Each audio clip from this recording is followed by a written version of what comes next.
Hello viewers, welcome to trend and track. ఈరోజు మనం soya బిర్యానీని ఈజీగా ఇంట్లోనే ఎలా తయారు చేసుకోవాలో చూద్దాం.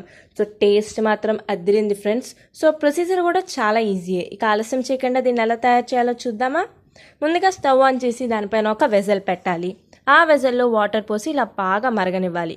బాగా మరిగిన తర్వాత మిల్ మేకర్స్, అదేనండి మన సోయాని వేసుకోవాలి. ఇలా వేసుకున్న వెంటనే స్టవ్ ఆఫ్ చేసేసి ఒక 10 మినిట్స్ అలాగే ఉండనివ్వండి. సో మన మిల్ మేకర్స్ అనేవి బాగా కుక్ అయినాయి కదా ఫ్రెండ్స్. సో నేను అందుకే ఒక కప్లోకి ట్రాన్స్ఫర్ చేసుకున్నాను. దీని తర్వాత ఒక మిక్సింగ్ బౌల్ తీసుకుని దాంట్లోకి 1 కప్పు పెరుగుని వేసుకోవాలి. ఆ తర్వాత 1/2 స్పూన్ పసుపుని వేసుకోవాలి. ఆ తర్వాత 1/2 స్పూన్ కారం వేసుకోవాలి. ఆ తర్వాత 1/2 టేబుల్ స్పూన్ బిర్యానీ మసాలాను వేసుకోవాలి.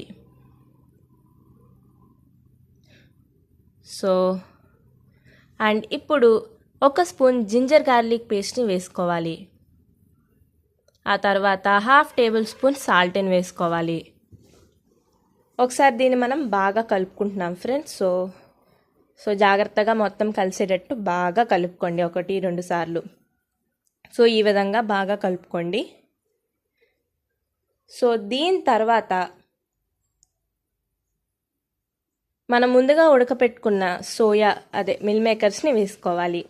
ఆ తర్వాత ఒక క్యాప్సికమ్ని ఈ విధంగా చిన్న చిన్న ముక్కలుగా కట్ చేసి వేసుకోండి.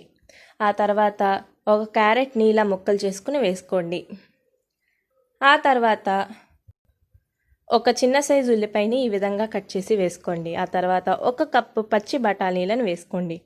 ఆ తర్వాత 2 మీడియం సైజ్ పొటాటోస్ని ఇలా ముక్కల కింద కట్ చేసుకుని వేసుకోండి. సో అంతే ఫ్రెండ్స్, మనం ఇక్కడ వేసినవన్నీ రా వెజిటేబుల్స్ ఫ్రెండ్స్. సో ఇలా వేసిన తర్వాత వెజిటేబుల్స్కి మొత్తం మన పెరుగు మిక్చర్ అనేది అంటేటట్టుగా బాగా కలుపుకోండి. అప్పుడే మనకి బాగుంటుంది టేస్ట్ అనేది ఫర్దర్గా కుక్ చేసినప్పుడు.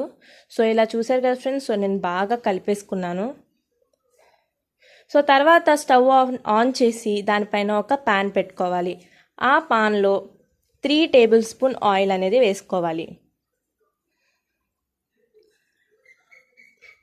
పాన్లో 3 టేబుల్ స్పూన్ ఆయిల్ వేసిన తర్వాత ఇప్పుడు మనం మసాలా దినుసులు వేస్తున్నాము. సో ముందుగా బిర్యానీ ఆకు వేసాను. ఆ తర్వాత 2 చిన్న సైజు దాల్చిన చెక్క ముక్కల్ని వేసాను. ఆ తర్వాత 4 యాలకులను వేసాను.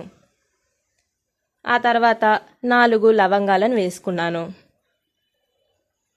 అండ్ ఇప్పుడు కొన్ని మిరియాలను వేసుకోవాలి. అలాగే 1/2 టేబుల్ స్పూన్ లేదా 1/2 టేబుల్ స్పూన్ జీరాను వేసుకుని ఒకసారి బాగా కలపనివ్వండి. బాగా కలపండి. సో ఇవి బాగా వేగాలి ఫ్రెండ్స్. అప్పుడే మనకు ఒక మంచి ఫ్లేవర్ అనేది వస్తుంది. సో తర్వాత ఒక ఉల్లిపాయని ఇలా కట్ చేసుకుని వేసుకోండి చిన్న చిన్న ముక్కలుగా. అప్పుడే మనకి టేస్ట్ అనేది బాగుంటుంది.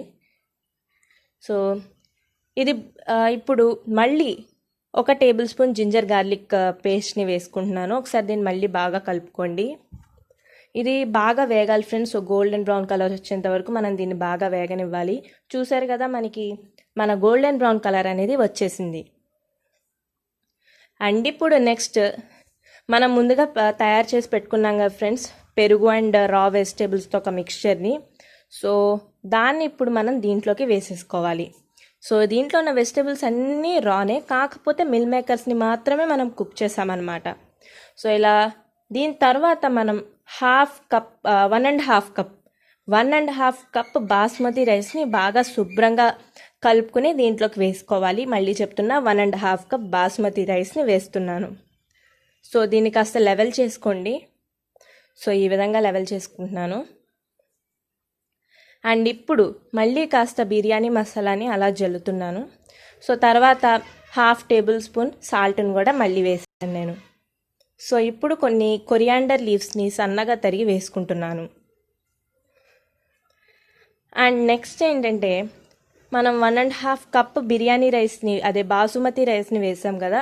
ఇప్పుడు అంతే క్వాంటిటీ, అంటే 1.5 గ్లాస్ వాటర్ని మనం దీంట్లోకి వేసుకోవాలి. ఇప్పుడు మూత పెట్టేసి 2 విజిల్స్ వచ్చేంత వరకు ఆగాలి. 2 విజిల్స్ వచ్చిన తర్వాత ఫ్లేమ్ని లోలో పెట్టుకోండి. లో ఫ్లేమ్లో ఒక 5 మినిట్స్ ఉంచి మూత తీసేసుకోండి. అంటే తర్వాత కూడా ఒక 5 మినిట్స్ స్టవ్ ఆఫ్ చేసిన తర్వాత ఒక 5 మినిట్స్ అలా పక్కన పెట్టుకోండి. సో అంతే ఫ్రెండ్స్, మన సోయా బిర్యానీ రెడీ. సో చాలా అంటే చాలా టేస్టీగా ఉంది. సో మీరు ఖచ్చితంగా ట్రై చేయండి. మా ఛానల్ కనుక నచ్చినట్లయితే సబ్స్క్రైబ్ అవ్వడం మర్చిపోవద్దు.